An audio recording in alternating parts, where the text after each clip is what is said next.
बिस्मिल्लाहिर्रहमानिर्रहीम। अस्सलामुअलैकुम वरहमतुल्लाहि वबरकातुहू। आज मैं आपको एक ऐसी मक्कार औरत की सच्ची कहानी सुनाऊंगी जिसे सुनकर आप भी तौबा तौबा करेंगे। तो कहानी शुरू करने से पहले आपसे गुजारिश है कि आप मेरे चैनल हमना वॉइस को ज़रूर सब्सक्राइब करें और साथ दिए गए बेल आइकॉन को भी लाजमी क्लिक करें ताकि फ्यूचर में आने वाली मज़ीद वीडियोस की अपडेट्स आपको मिलती रहें। मेरी नानी के गांव में एक ताहर नामी आदमी अपने बूढ़े बाप के साथ रहता था। ताहर के अब्बा के अपने खेत और एक 10 मरले का मकान था। ताहर के अब्बा ने दिन रात खेत में काम करके ताहर को पाला था और अब ताहर भी अपने अब्बा के साथ खेतों में काम करने लगा था।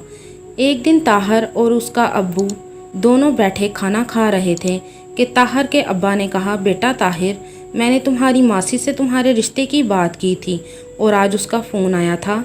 वो कह रही थी कि भाई कल लड़की देखने आ जाना, कल मैं तुम्हारे लिए लड़की देखने जाऊंगा, तो बेटा ज़रा तुम खेतों का काम देख लेना। ताहर के अब्बा ने ताहर के लिए जो लड़की देखी थी वो ताहर के अब्बा को बहुत पसंद आई थी। लड़की का नाम शमा था और उसके माँ बाप नहीं थे, बस 2 भाई थे।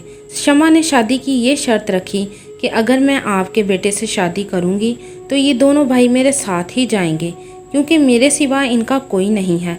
तो ताहर के अब्बा ने शमा की ये शर्त मंजूर कर ली और ताहर की शादी शमा से हो गई। शमा एक बहुत अच्छी औरत थी। वो घर का कामकाज भी करती और चूल्हा जलाने के लिए लकड़ियाँ भी इकट्ठी करके ले आती थी। ताहिर अपनी बीवी से बहुत खुश था कि मुझे इतनी अच्छी बीवी मिली है।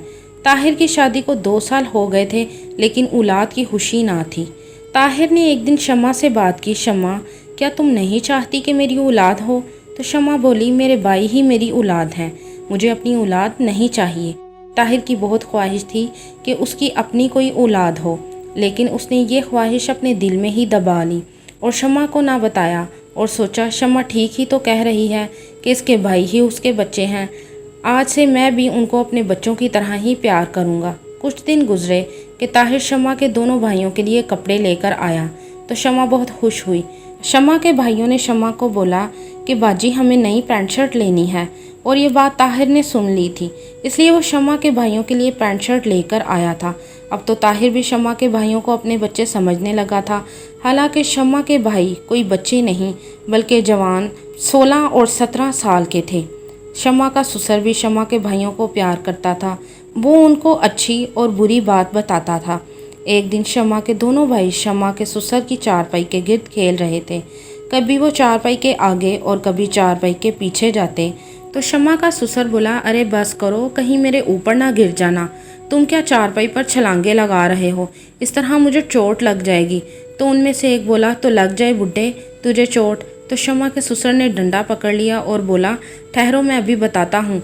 तो शमा के दोनों भाई शमा के ससुर के सामने आकर खड़े हो गए और बोले, अरे बुड्ढे, चला तो तुझसे जाता नहीं, आया बड़ा मारने, चल चुप करके बैठ जा, बहुत बर्दाश्त कर लिया है तुझे। तो शमा का ससुर बोला, मैं शमा को बताऊं कि तुम लोग मेरे साथ कैसे बदतमीज़ी के साथ बोल रहे हो? तो वो दोनों बोले, हाँ बोल, फिर हम भी कहेंगे, ये बुड्ढा हमें कभी डंडों के साथ तो कभी जूतियों के साथ मार रहा है। तो शमा का ससुर बोला, दफ़ा हो जाओ इधर से, वरना मुझसे बुरा कोई ना होगा। तो वो दोनों बोले, अरे तुमसे बुरा तो कोई हो भी नहीं सकता बुड्ढे, तुमने तो नाक में दम कर रखा है। ये कहकर वो दोनों शमा के पास गए और बोले, बाजी ये तेरा ससुर तो हमें घर से निकाल कर रहेगा। तो शमा बोली, क्या हुआ? तो वो बोले, हम खेल रहे थे तो तुम्हारा ससुर कभी डंडों के साथ तो कभी जूतियों के साथ मार रहा था। तो शमा बोली, अरे बुड्ढे को लाज शर्म नहीं आई तुम दोनों को मारते हुए? तो उसके भाई बोले, बाजी ताहर भाई तो तुम्हारी सुनते हैं, इस बुड्ढे को घर से निकलवा दो। तो शमा बोली, ठीक है, आज मैं इस बुड्ढे का इलाज करके रहूँगी। शाम को 7 बजे जब ताहिर घर आया तो पहले अपने अब्बा के पास बैठा तो ताहिर का अब्बा बोला, ताहिर बेटा, तुम्हारे सालों ने तो जीना हराम कर रखा है। तो ताहिर बोला, क्या हुआ अब्बा? तो ताहिर का अब्बा बोला, आज मेरी चारपाई पर बार बार कूद रहे थे, कभी इधर तो कभी उधर कूद रहे थे, मैंने उनको मना किया तो वो मुझे ही बुरा भला कहने लगे। तो ताहिर बोला, अब्बा अभी वो बच्चे हैं, कोई बात नहीं, खेल रहे थे, तुम भी ना अब्बा, क्या छोटी छोटी बातें लेकर बैठ जाते हो, छोड़ो इन बातों को, मैं मना करूँगा उनको। अच्छा मैं हाथ मुँह धो लूँ? हाथ मुंह धोने के बाद ताहिर ने शमा को आवाज़ दी और बोला, शमा रोटी दे दे, मुझे बहुत भूख लगी है। शमा रोटी तो न लेकर आई और उसे उसके अब्बा के बारे में बुरा भला कहने लगी और कहने लगी, बहुत हो गई इस बुड्ढे की मनमानी, इसे घर से निकालो, या तो वो रहेगा इस घर में या फिर मैं इस घर में रहूँगी, वरना मैं अपने भाइयों के साथ घर छोड़कर चली जाऊँगी। तो ताहिर बोला, जाओ सारे मिलकर जाकर मेरे अब्बा को मार दो, फिर तुमको और तुम्हारे भाइयों को सुकून हो जाएगा। और तुम्हारे भाई कोई काम क्यों नहीं करते? ऊँट की तरह जवान है तुम्हारे भाई, लेकिन अभी भी उनका बचपना ख़त्म नहीं हो रहा। कल से उनको बोलो मेरे साथ खेत में चलें, मेरी मदद करवाएं। तो शमा बोली, अरे मैं क्यों बोलूँ, उनकी मर्ज़ी, काम करें ना करें, अभी तो वो बच्चे हैं। तो ताहिर बोला, मैं क्या तुम सबको पागल नज़र आता हूँ? काम से थका घर आया हूँ कि सुकून करूँ और सुकून की रोटी खाऊँगा, लेकिन तुम सबको तो अपनी पड़ी है। पहले अब्बा ने सुना दी और अब तुम लगी हो सुनाने। मैं ही ये घर छोड़कर चला जाता हूँ।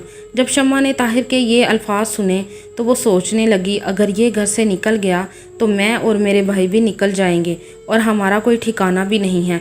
इसलिए उसने फ़ौरन ताहिर के पाँव पकड़ लिए और बोली, नहीं ताहिर, तुम ये घर छोड़कर ना जाना, मैं अपने भाइयों को समझाऊंगी। अगले दिन शम्मा ने अपने दोनों भाइयों को ताहिर के साथ खेतों में भेज दिया। वहाँ ताहिर का अब्बा भी मौजूद था, जो किसी से अपनी ज़मीन के बारे में बात कर रहा था कि ये 4 खेत जो 5-5 मरले के हैं ये मेरे नाम पर हैं, और जिस घर में हम रह रहे हैं वो 10 मरले का है, वो भी मेरे नाम पर है। शम्मा के भाइयों ने घर आकर शम्मा को बताया कि ये घर और खेतों वाली ज़मीन बुड्ढे के नाम पर है। बाजी, पहले तुम इसको अपने नाम पर करवाओ और फिर हमारे नाम पर कर देना, तो फिर देखना इस बुड्ढे को हम घर से कैसे निकालते हैं। तो शम्मा बोली, सोच लो फिर मेरे भाइयों, इसके लिए तुम्हें थोड़ी सी मेहनत करनी पड़ेगी और बुड्ढे की खिदमत करनी पड़ेगी। तो शम्मा के भाई बोले, हमने कौन सी बुड्ढे की खिदमत सारी उम्र करनी है, ठीक है तो फिर लग जाते हैं अपने काम पर। शम्मा अब वक्त पर रोटी अपने ससुर को देती, कभी उसके लिए दलिया तो कभी खिचड़ी बनाती, कभी उसका एक भाई ताहिर के अब्बा के लिए चाय लेकर जाता और कभी दूसरा भाई हुक्का बनाकर लेकर जाता, और कभी नहाने के लिए शम्मा उसका पानी गर्म कर देती। ताहिर का अब्बा सोचने लगा कि आजकल तो मेरी बड़ी खिदमत हो रही है, बहू भी खाना वक्त पर दे रही है और उसके भाई भी कुछ ना कुछ लिए आ रहे हैं, लगता है दाल में कुछ काला है। और कभी कहता, मुझे लगता है कि सारी की सारी दाल काली है। आज जब उसका बेटा ताहिर घर आया और अपने अब्बा के पास बैठा तो ताहिर का अब्बा बोला, बेटा आज तो तेरे साले मेरी बड़ी खिदमत कर रहे हैं और बहू भी टाइम पर रोटी दे रही है, और आज तो बड़ी देर बाद देसी घी वाली दाल बहू ने खाने में दी है, क्या बात है। ताहिर अपने अब्बा की बात सुनकर खुद हैरान हुआ था कि ये क्या, एकदम से मेरी बीवी और सालों में इतना बदलाव कैसे आ गया है। खैर ताहिर ने ज़्यादा ना सोचा और बोला, अब्बा वो तुमने शिकायत की थी कि वो तुमसे बदतमीज़ी करते हैं, तो मैंने उन सब की अच्छी खबर ली थी, शायद इस वजह से वो तुम्हारी इतनी खिदमत कर रहे हैं और इसीलिए शम्मा भी तुम्हें वक्त पर खाना दे रही है। ताहिर का अब्बा ताहिर की बात सुनकर बोला, हाँ हो सकता है। फिर वो अपनी बीवी के पास गया तो उसका एक साला उठ गया और ताहिर को बोला, भाई बैठ जाओ। तो ताहिर बोला, वाह जी वाह, क्या बात है, ऐसे ही रहा करो, अच्छे लग रहे हो। ताहिर ने जब खाना खा लिया तो उसकी बीवी बोली, ताहिर आपसे एक ज़रूरी बात करनी है, अगर आप कहो तो करूं। तो ताहिर बोला, आगे क्या तू मेरी इजाज़त लेकर बात करती है, कर बात, क्या बात है। तो वो बोली, ये सारी ज़मीन अब्बा के नाम पर है, तो अब्बा को बोलो ये घर और खेतों वाली ज़मीन तुम्हारे नाम पर कर दे। कल को अगर अब्बा को कुछ हो गया तो तुमको कोर्ट और कचहरियों के चक्कर लगाने पड़ेंगे, क्या कहते हो।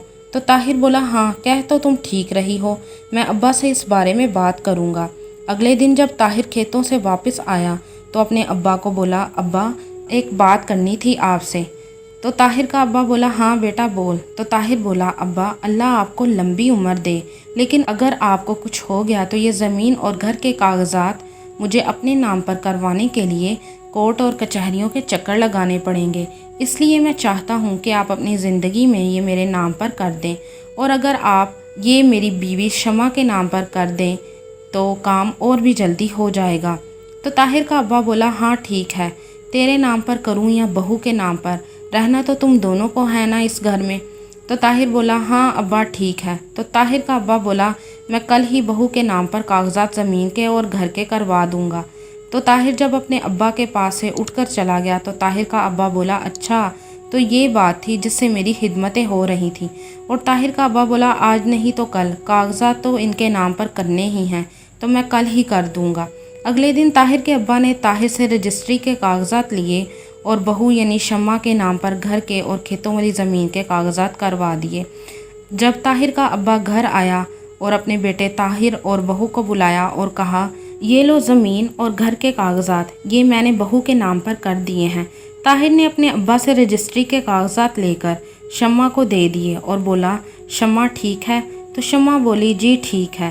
رجسٹری کے کاغذات لے کر وہ اپنے بھائیوں کے پاس گئی اور بولی لو بھائیو، اس گھر کے اور کھیتوں والی زمین کے کاغذات میرے نام پر ہو گئے ہیں، اب یہ سب کچھ میرا ہے۔ تو شمع کے بھائی بولے باجی اب اپنے سسر کو گھر سے نکال دے۔ تو شمع بولی ہاں ٹھیک ہے، اب ٹائم آ گیا ہے کہ میں اس بڈھے کو اس گھر سے نکال دوں۔ اتنے میں طاہر آیا اور بولا شمع ابا کے لیے 1 کپ چائے کا بنا دے۔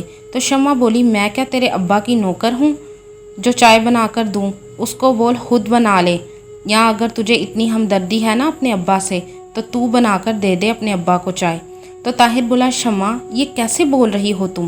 تو شمع بولی مجھ سے اونچی آواز میں بات مت کرنا، یہ سب گھر زمین یہ سب میرا ہے، ورنہ میں تم کو اور تمہارے ابا کو گھر سے نکال دوں گی۔ تو طاہر شمع کی طرف دیکھنے لگا۔ اتنے میں طاہر کا ابا آ گیا اور بولا کیا ہوا، کیا شور ڈال رکھا ہے؟ تو شمع اپنے بھائیوں کو بولی آ گیا ہے بڈھا، اس کو دھکے دے کر گھر سے نکال دو۔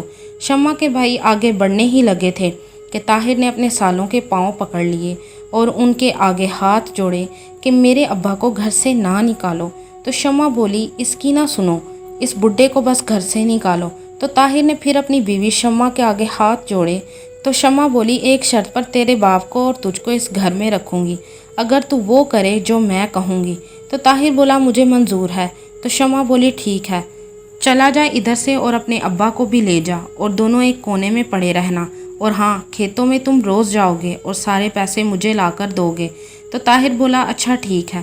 اگلے دن شمع اور اس کے بھائی گھر سے چلے گئے اور شمع اپنے بھائیوں کے ساتھ زمین کے کاغذات بھی لے گئی۔ گھر آئی تو طاہر کو اور اس کے ابا کو پتہ لگا کہ شمع نے گھر اور کھیت والی زمین کے کاغذات 2 حصوں میں اپنے بھائیوں کے نام پر کر دیے ہیں۔ 2 ماہ سے طاہر اور طاہر کا ابا مظلوموں کی طرح اپنے ہی گھر میں رہ رہے تھے۔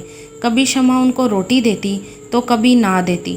پھر شمع اور اس کے بھائیوں نے مل کر 4 کھیتوں میں سے 1 کھیت بیچ دیا تو شمع نے اپنے بھائیوں کی شادی کر دی۔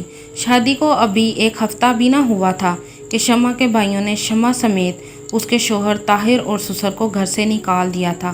اب طاہر ایک کرائے کے گھر پر رہ رہا تھا اور شمع بہت شرمندہ تھی کہ میں نے جس بھائیوں کا اتنا ساتھ دیا ہے آج انہوں نے مجھے دھکے مار کر گھر سے نکال دیا ہے۔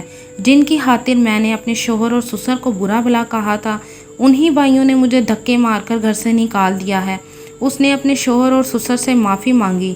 شوہر اور سسر نے شمع کو معاف تو کر دیا، لیکن طاہر نے شمع کو خوب کھڑی کھوٹی سنائی اور کہا دیکھ لیا جن کا تم ساتھ دیتی تھی، جن کو تم اپنے بچے کہتی تھی اور جن کی خاطر تم نے اپنے بچے پیدا نہیں کیے، انہوں نے کیسے تمہیں گھر سے بے گھر کر دیا ہے۔ شمع اپنے کیے پر اب بہت پچھتا رہی تھی۔ اس کے سسر کے کہنے پر اس کے شوہر طاہر نے اسے معاف کر دیا تھا۔ اب شمع بھی اپنے شوہر کے ساتھ کسی اور کے کھیت میں مزدوری کر رہی ہے اور وہ اپنے شوہر اور سسر کی بھی خدمت کرتی ہے اور سارے گھر کا نظام بھی اچھے طریقے سے چلا رہی ہے۔ شمع نے اپنے بھائیوں کے پیچھے لگ کر اپنے شوہر اور سسر کے ساتھ بہت غلط سلوک کیا تھا اور اپنے بھائیوں کے ہی ہاتھوں اپنا گھر گنوا دیا تھا، اور انہی بھائیوں نے جن کی شمع نے بچپن سے پرورش کی تھی اپنی بہن کو گھر سے بے گھر کر دیا تھا۔ آپ کو یہ کہانی کیسی لگی کمنٹ میں ضرور بتائیے گا۔